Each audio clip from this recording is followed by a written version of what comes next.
Matapos namin suyurin ang buong Asia para hanapin ang mga Pinoy na tatak talentado. Kahit saan, may Pinoy na nangingibabaw. Sa darating na February 5, makikilala mo na ang kauna-unahang batch na sasalang para patunayan ang kanilang galing. Panoorin ang drama. Year 2000 when I became a single parent. Akala ko, okay, masaya. Sinasabi ko sa sarili ko na kaya ko to. Sabi ko, maabot ng mga anak ko yung matapos man lang mag-aral, di ba? Kasi hindi ko natapos mag-aral eh. Pakinggan ang iniuwi nilang talento.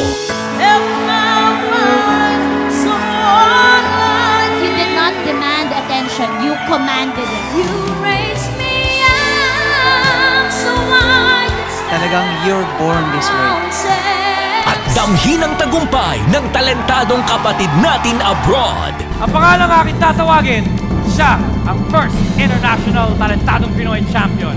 Congratulations! Talentadong Pinoy International Edition ngayong linggo pagkatapos ng Who Wants to be a Millionaire sa Linggo Panalo ng TV5.